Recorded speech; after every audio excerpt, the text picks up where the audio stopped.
দেখতে একদম ওর মতো। আমার মনে হয় মানে ওরা দেখলে ইমোশনাল হয়ে যায়, তো ওই জন্য কিছু বলতে পারি না। কিছুই বলতে পারিস না, মা সম্মান কিছু বলছো না।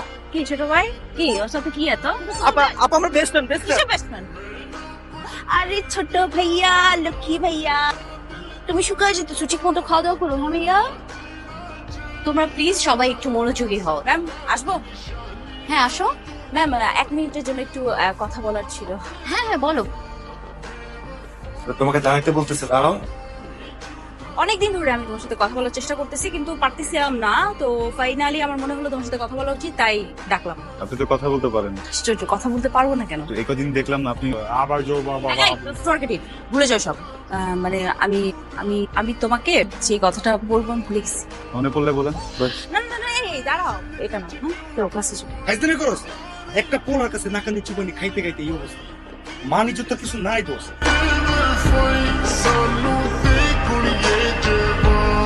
মামা পুরা মাঠ তো খালি, কোনো পাখি নাই, একটা পাখি আয়া পড়ছে। কি ইম্পর্টেন্ট কথা বলবেন, বলেন। আপনারা সবাই আমাকে চেনেন, হয়তো খুব বেশি কথা হয় না আমাদের, কিন্তু একটা সম্পর্ক আছে।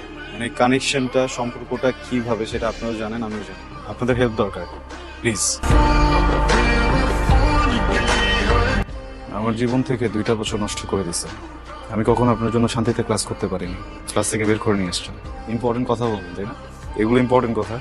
একটা ছেলেকে 2টা বছর অপেক্ষা করানোর পরে তার হাতে বিয়ের কার্ডটা ধরাই দিচ্ছে, এটা ইম্পর্টেন্ট কথা। বলেন, তাকায় আছেন কেন, বলেন না। কথা বলেন না, তাকাতেন কেন? এইটা ইম্পর্টেন্ট কথা।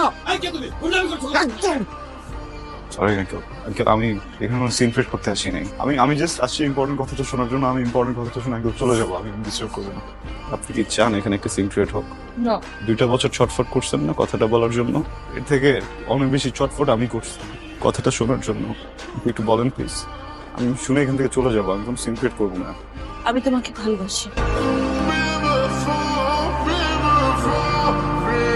ইম্পর্টেন্ট কথা শুনলা তো না? ইম্পর্টেন্ট কথা শুনলা, বুঝলা, এখন চলে যেতেছো। কি কথা বলো না কেন? কারণ আমি কিছু বলতে আসিনি, শুনতে আসছিলাম। শুনে ফেলছি, এখন তোর কোনো কাজ নেই। এতগুলা মানুষের সামনে, আমার ফ্যামিলি, বরপক্ষের লোকজন সবাই শুনছে কি বলছি। তারপর আমার বিয়ে হবে তোমার মনে হয়?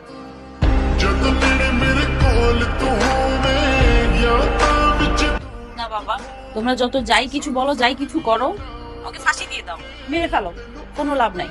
শোনো, আমি একটা অ্যাডাল্ট মেয়ে, আমি বুঝে শুনে বিয়ে করছি। আমি যাকে বিয়ে করছি বুঝে শুনেই করছি, আর আমি ওকে ছাড়া কোথাও যাব না।